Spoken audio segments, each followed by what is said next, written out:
The depth, the aggression, the finesse, the structure, the beauty of it all. And I'm not talking about me on a Saturday night. I'm talking about Bayern Munich. What on God's earth are we watching? We're watching another phenomenal performance from FC Bayern. And yes, we have to give Arsenal some credit for beating them in a couple of weeks ago. But when it comes down to playing in Germany, I told Jason Robben at the start, and he had it recorded, that I would eat my shoe if Arsenal beat Bayern Munich. Vouch on camera, if this is running live, that I will eat my shoe if Arsenal win today.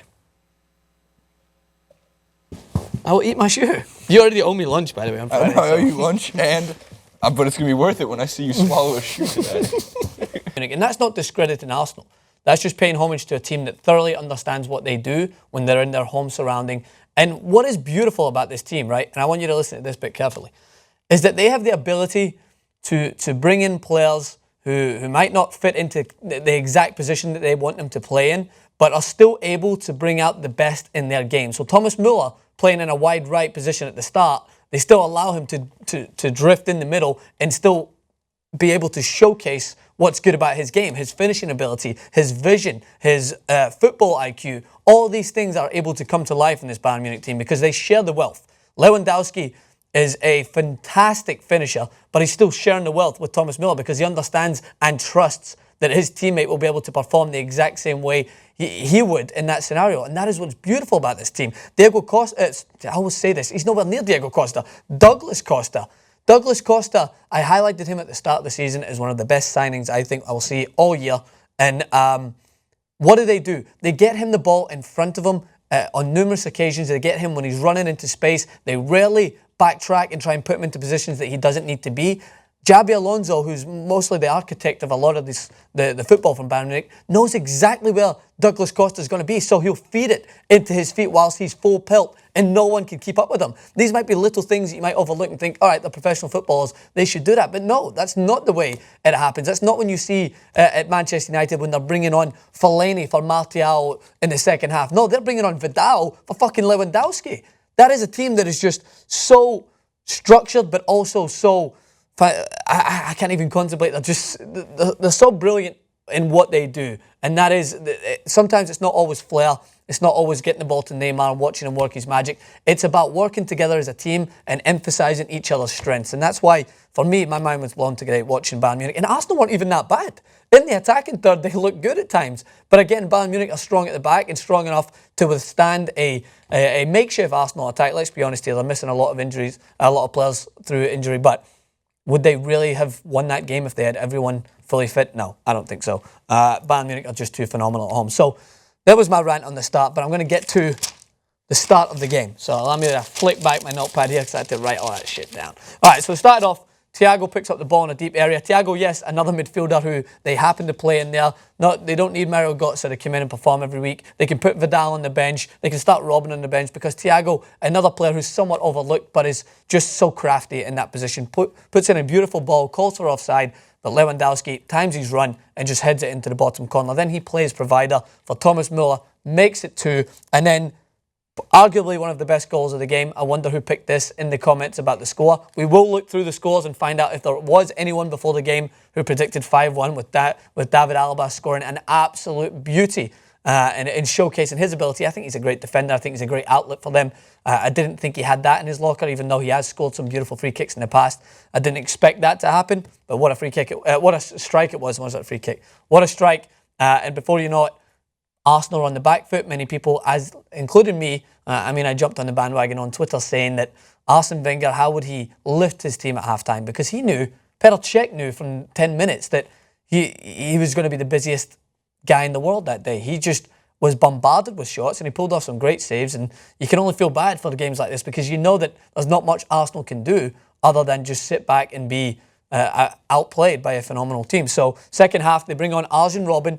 A minute into his appearance, he scores. And that's him, scored his first Champions League goal in a year because he was obviously plagued with injuries. And how does he score that goal? Again, Douglas Costa finding space, driving inside, so hard to mark, then slips it in behind and the ball is cut back to a one-touch finish from Arjen Robben. Really beautiful stuff to watch. And then another fantastic goal, Arsenal, Olivier Giroud gets the ball, pulls it down on his chest and just scores a fantastic overhead kick into the bottom corner, showcasing why he is so gifted in and around the box. And And I mean, I feel bad for him because it was a goal that you would expect to be catching headlines all over because it was a great finish, a well-worked move from Arsenal, but it's never going to take the headlines because Bayern Munich was so frightening in everything that they were doing. So then again, Diego Costa, why the fuck do I keep calling him Diego Costa? His name's Douglas Costa. He's far better than Diego Costa at the moment. Douglas Costa picks it up whilst he's full pelt, drives through 3 Arsenal players who can't even keep up with him there. It's almost he hits turbo and just easily breezes past those players,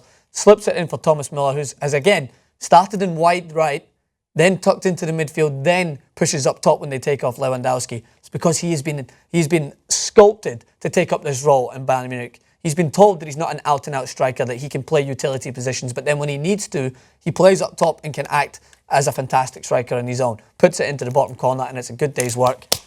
See you later, Arsene. Up the road, mate. 5-1. And I'm not taking, I would say, enjoyment in saying that Arsenal lost here because we know that Arsenal now are in a very, very hard position. They need, all Olympiacos needs now is a point from the next 2 games and they go through it. And Arsenal, again, are struggling this season in the Champions League. I think Arsene Wenger has 2 clear points. You either deliberately lose both games. This sounds stupid. You deliberately lose both games and you crash yourself out of the Europa League and just focus on the Premier League and give yourself everything to winning that Premier League campaign. Or you fight for it. You see what happens. You might end up getting into the Europa League, which I think is more likely than anything else. Or everything goes your way and Olympiacos crash out. They lose both games and you win both games. But, I mean, either is likely, but it really comes down to, again, they put themselves in this position by playing down to weaker opponents. The result to Bayern Munich was phenomenal, and they just couldn't build on that because this team are far too good. So the highlights for me and takeaways from me, Douglas Costa is frighteningly good at the moment.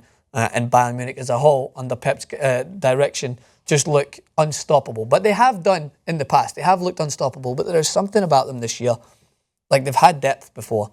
But as I mentioned, it's how they're able to highlight the best, I would say, qualities in each player equally. Like, I didn't watch that game. I thought Douglas Costa was so attractive to watch because of how direct he is and his pace. But same thing again, you could say that Xabi Alonso had a great game. You could say that Arjen Robben, when he came on, had a great game. You could say that Thiago had a great game because when they play well, they all seem to play well. It's not just a one-man show. And I think that that's beautiful in today's game. And it's something that not a lot of teams can do. So that's basically my breakdown from FC Bayern, their win over Arsenal. But I'm going to break down the other scores because we have to touch on Chelsea. I would say wasn't as pretty a win as we're talking with Bayern Munich, but it was a win nonetheless. Willian with a deflected goal, then with a beautiful free kick. Obviously, some people thought his free kicks this season were a fluke, but he's banged them in time and time again. And Jose Mourinho can breathe a large sigh of relief as Chelsea go into that second spot with a crucial 2-1 victory.